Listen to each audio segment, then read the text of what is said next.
for my fifth and final episode on the 1998 home run chase with Mark McGwire, Sammy Sosa. This episode is just nostalgia, personal memories, things that made it special for me.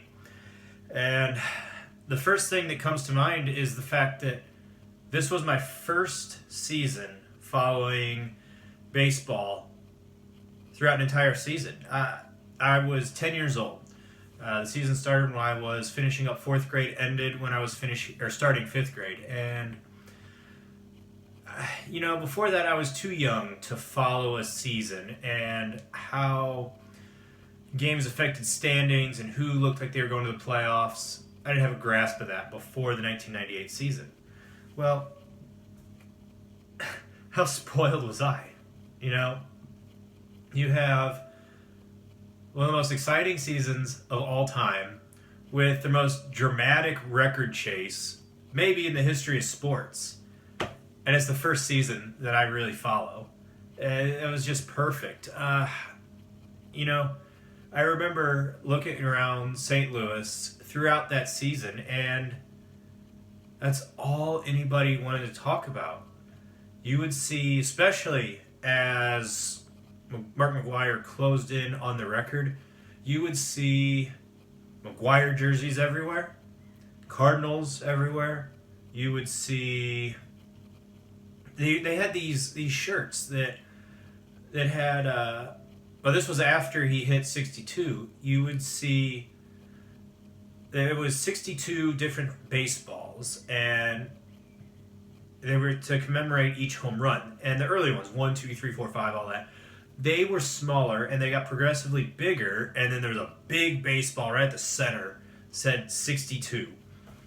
And I don't remember if it was a different shirt or the same one, where on the back it had 62 white boxes, just black outline white boxes, and people were meant to fill in or check or box each one as McGwire hit that home run.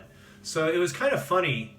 Every now and again you would see somebody in St. Louis walking around and the back of their shirt would have 31 X's.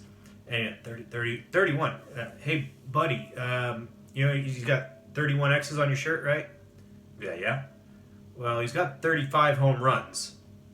And everybody get a little bit of a laugh out of that because he hadn't updated his shirt in the last week or something like that. So people would get a good chuckle out of that. I also remember McDonald's.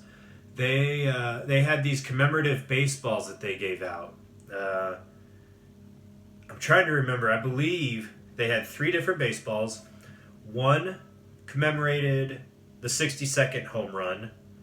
The second one commemorated the total in 70 home runs.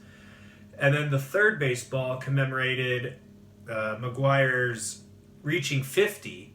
I said in one of the earlier videos, he was the first player in Major League history to hit 50 home runs 3 years in a row.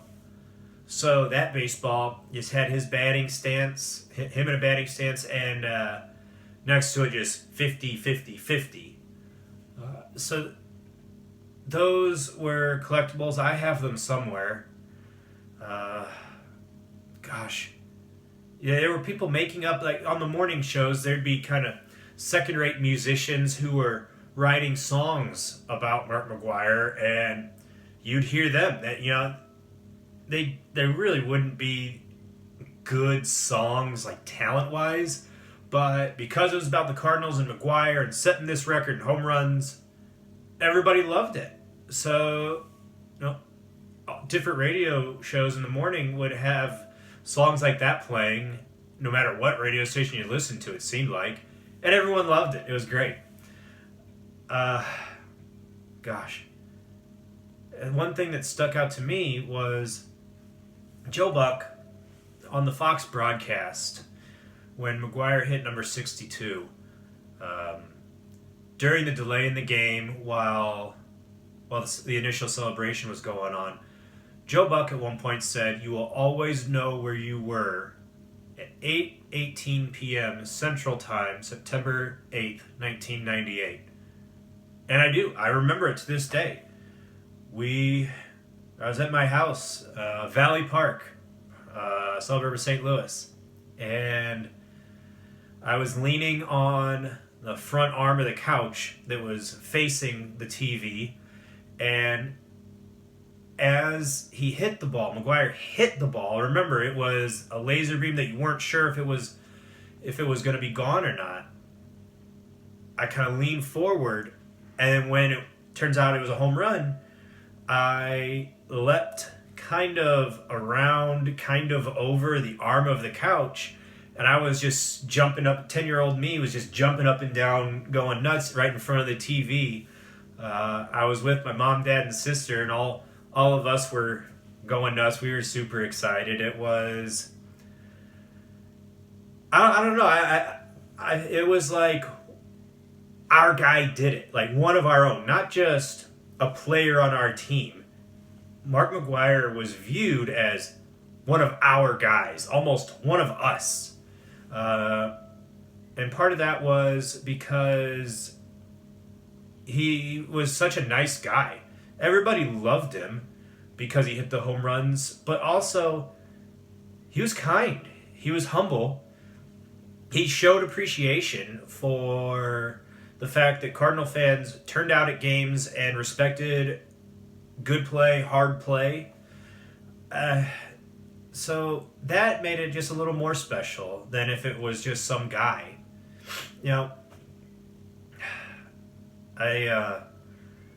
I think about how the record only stood for 3 years. 3 years later, Barry Bonds hit 73 home runs. But ESPN's documentary isn't about Barry Bonds and setting the record that still stands. Well, it's not about that.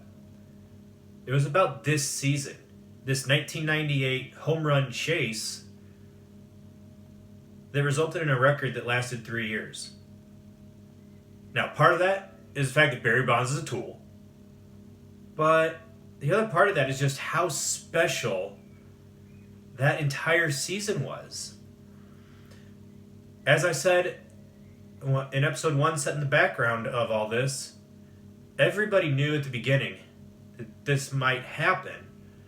But as the season unfolded in front of us and it became clear that this really may happen, it was fairy tale. Everything that we wanted, we got. It just magical. And they handled it so well. Because, you know, it could have been two guys who maybe they weren't the nicest guys. Maybe it was McGwire and Barry Bonds and there was a clear favored person. Well, both McGwire and Sammy Sosa were very popular as people. So, you know, mentioned McGwire, how he was very humble and kind and all that. Sammy Sosa was more of an extrovert, and he played the game with childlike enthusiasm, I would say.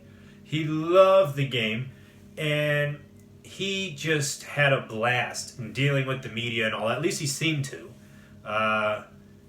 McGwire didn't seem to enjoy it, but he understood it and accepted it, and never really got frustrated, for sure. So that made it more fun and easier to root for both of them. You know, Cardinal fans were clearly rooting for McGwire. Cubs fans were rooting for Sammy Sosa. Everybody else in Major League Baseball was just rooting for home runs. They didn't care who it was. And when you can have something like that, it's special. You compare it to Barry Bonds has the single season record of 73 and the career record of 762. It was kind of these hallowed records. 3 years, here you go. No one really celebrated it except for Giants fans. And it's a shame. I think I think baseball would be a little better if something so cherished, if it would have stayed, if he wouldn't have hit those 73 home runs, and the magic of 98 would have been, that'd have been it, if that were still the record. Gosh.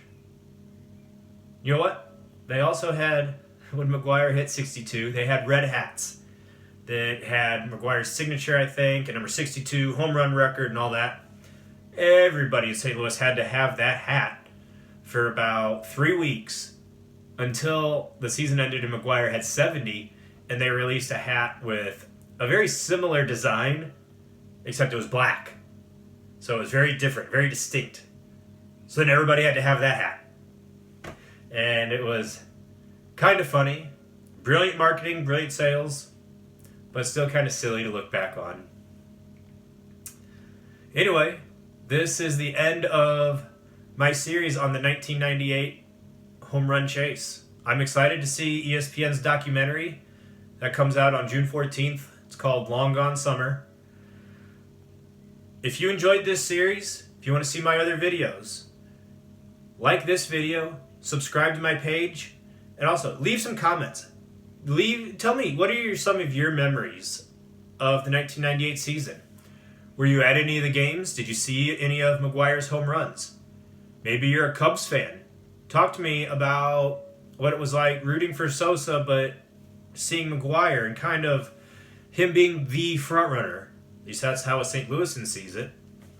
Is that how everybody saw it? Maybe there's different perspectives that I don't know about. Leave me comments. Let's talk about it. Keep an eye out for my other videos coming out soon as well. And hopefully talk about some Blues hockey, trying to repeat Stanley Cup champions. Little Mizzou football recruiting, hopefully. Keep an eye out for those. We'll see you down the road.